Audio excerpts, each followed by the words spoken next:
The record-setting wait lists are gone. What's left is a luxury watch market drowning in its own excess. Brands that once fueled a feverish hype are now having to discount inventory just to keep the lights on. Resale prices have crashed by as much as 60%, and collectors who believed in forever value are discovering the hard truth. When everyone has access, nobody wants in.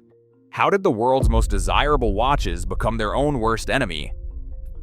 Factories ran overtime as luxury watch brands scrambled to double their output between 2020 and 2021.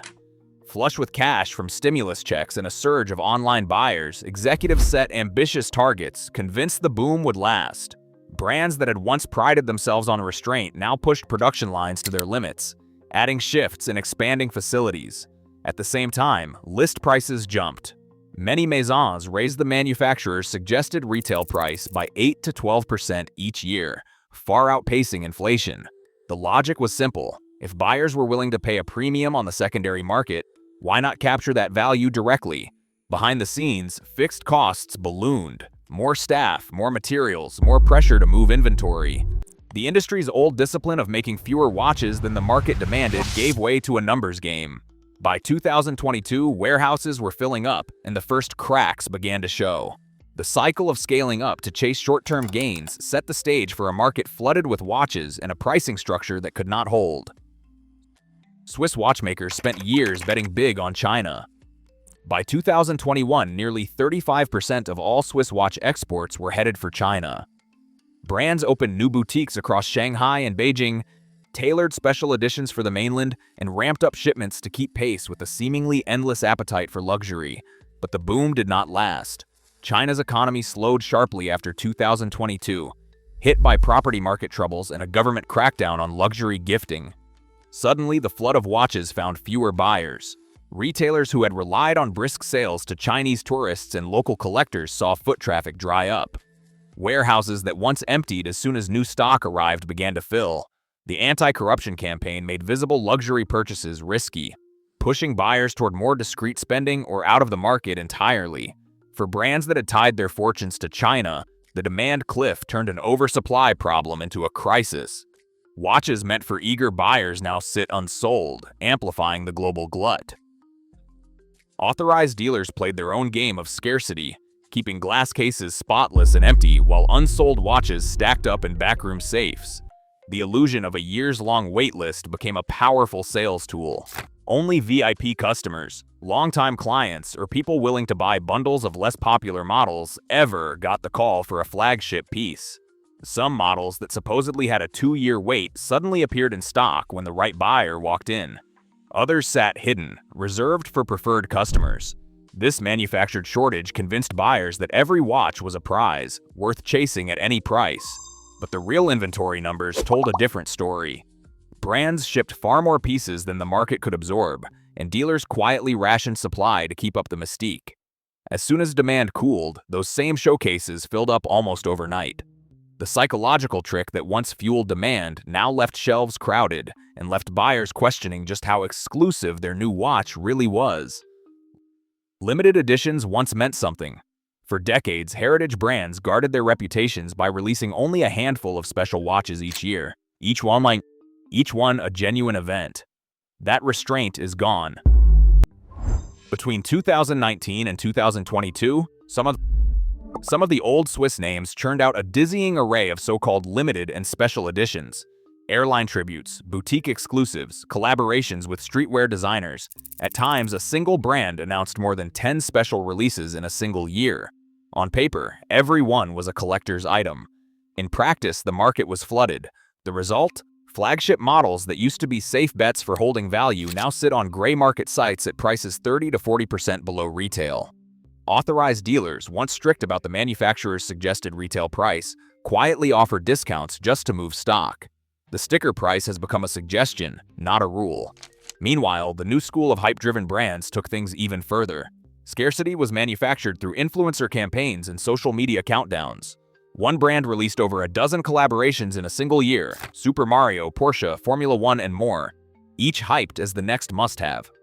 Early buyers sometimes flipped these watches for nearly double the original price, with secondary market listings spiking to 2 times the retail price in the first months. But the magic wore off fast. Within 18 months, the same models that had been trading at a premium were selling for less than the manufacturer's suggested retail price. The cycle repeated: more collaborations, more limited runs, less excitement each time. Collectors who bought into the hype found themselves holding the bag, while the brand's reputations for exclusivity evaporated. When every month brings another exclusive drop, nothing feels exclusive at all. The resale market does not lie. Prices tell you exactly how much trust is left. Mid-tier watch brands saw the post-pandemic frenzy as an invitation to move up market. Instead of gradual steps, they chose the fast lane, with price hikes of 40% in just 2 years, paired with a flood of new references. Models that once sold for $4,000 jumped to nearly $6,000 overnight. The logic was clear: if buyers were paying premiums on the secondary market, why not capture that value at the source? But the math did not work outside of the hype. Entry-level buyers, squeezed by inflation and rising costs, balked at the new price tags. Meanwhile, seasoned collectors saw nothing special in a catalog packed with dozens of near-identical options. At the same time, product launches spun out of control. In a single calendar year, some brands unveiled new dive watches, chronographs, GMT models, and even dress models, all fighting for attention in the same display case. Rather than sparking excitement, each release chipped away at the last. The new GMT model cannibalized interest in the dive watch, and the chronograph made the limited edition obsolete before it even shipped. Dealers, once eager for fresh stock, found themselves with cases full of unsold watches, too expensive for newcomers, too common for connoisseurs. The result is a classic trap. Watches that were supposed to symbolize a step up in prestige now linger for months on dealer shelves, with authorized retailers quietly offering discounts to move inventory. On the secondary market, prices tell the truth.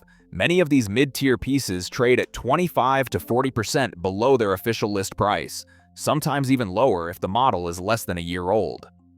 The attempt to be everything to everyone left these brands stranded, too costly for the masses, too ordinary for the devoted.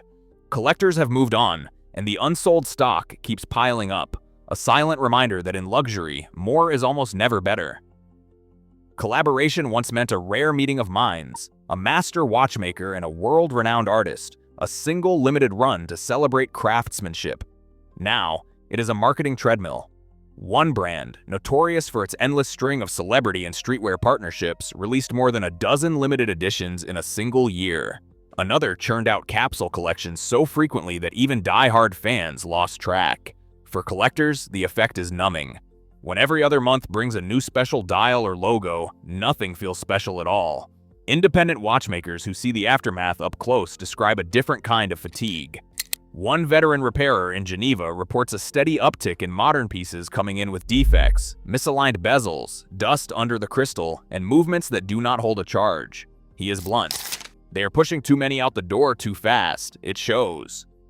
Owners are feeling it too. Service centers at major brands now quote backlogs of 12 to 18 months for routine maintenance, and even longer for complicated movements. The surge in production has not been matched by more skilled hands at the bench. One collector, after waiting over a year for a warranty fix, called it the luxury of waiting. Online forums are filled with stories of $10,000 watches arriving with crooked indices or rough finishing, details that would have been unthinkable a decade ago. Word spreads quickly, and resale markets react even faster. Once a brand's reputation for quality slips, so does its value. Secondary prices for these overexposed, underinspected models now trail 30 to 40% behind retail, and buyers have learned to check for flaws before even negotiating the price. The message from the bench is clear. You cannot fake exclusivity, and you cannot rush excellence. When marketing outpaces craft and production outstrips care, the fallout lands in the hands of collectors and in the inboxes of independent watchmakers who are busier than ever trying to fix what the factories missed. Authorized dealers once guarded their brand's price lists like sacred texts, but as warehouses filled with unsold watches, the rules changed. A former authorized dealer manager describes the shift. When you're sitting on millions in inventory, you do what you have to do. Officially, discounts were forbidden. Off the record, deals happened quietly, 20%, sometimes 30% below MSRP just to clear space in the vault. Buyers who knew the right person or hinted at walking away often found the sticker price was only a starting point. The pressure to move stock didn't stop at the showroom. Dealers who couldn't sell their full allocation faced the threat of losing future shipments. That meant unloading slow movers to gray market wholesalers who paid cash and asked few questions. These watches, still in factory wrap, showed up online at steep discounts, sometimes within days of landing at the authorized dealer. The cycle fed on itself. As more discounted stock appeared on the secondary market, buyers lost faith in the idea of paying full price anywhere. The phenomenon hit steel sports watches hardest. During the boom, certain models traded hands at 3 times retail. By 2024, those same references slipped below their original MSRP, with gray market prices plastered across every major platform. The days of flipping a new release for instant profit ended almost overnight. Dealers who once kept wait lists now called regulars with offers, hoping to move pieces before next month's shipment arrived. For many brands, the concept of MSRP lost all meaning. The real price became whatever a buyer would pay after a quiet conversation in the back room or a quick search online. The secondary market turned into a truth serum, exposing which watches held genuine demand and which were propped up by marketing. As speculators began dumping inventory, the ripple effect deepened. Each forced sale drove prices lower, and the illusion of value slipped further away. Speculators once saw watches as the perfect asset, easy to buy, easy to flip, and for a while almost guaranteed to appreciate. During the boom, some buyers snapped up multiple pieces at a time, treating authorized dealers like ATMs. It was not just the rare references. Even mid-tier models were bought in bulk with the intention of flipping them for quick profit. Listings on secondary platforms soared, and the market became crowded with unworn watches, each promising a quick payday to its owner. But as demand cooled and new supply kept pouring in, the math changed. Flippers who had once bragged about 5-figure gains now faced a wall of unsold inventory. Instead of waiting for the next buyer, many rushed to liquidate. Bulk listings appeared on forums and gray market sites, sometimes entire collections offered at once, priced to move before values dropped even further. Dealers, once eager to buy, started picking and choosing, leaving less desirable models to languish. The human toll became visible in online watch communities. Collectors turned investors posted stories of watches sold at steep losses, of deals that once felt like sure things now ending in regret. The narrative of watches as a safe investment unraveled almost overnight. As the fire sales intensified, prices fell further, creating a feedback loop that punished anyone still holding inventory. The secondary market, once a playground for easy money, became a battleground of desperate sellers and wary buyers. For those who chased the bubble, the lesson was clear. When everyone is a speculator, nobody is safe. A former executive from one of the industry's most storied brands remembers the moment the numbers stopped making sense. In a boardroom lined with portraits of past masters, the annual production targets for their flagship sports watch were quietly revised again. By 2023, insiders estimate that just one model line from this brand was pushing out hundreds of thousands of pieces each year. That's more than the entire annual output of Patek Philippe or Audemars Piguet, and orders of magnitude above what any independent could dream of. The logic was simple. If everyone wanted the icon, make more of it. But in the rush to meet global demand, the brand's aura of scarcity evaporated. Shelves that once sat empty now overflow with unsold grail pieces, and the secondary market tells the rest. Models once flipped for premiums now trade at a loss. At the same time, a handful of independents held their ground. Brands like FP Journe, Acrivia, and Dufour never scaled beyond a few hundred or thousand watches a year. Their approach is the opposite of mass production: slow, deliberate, and fiercely limited.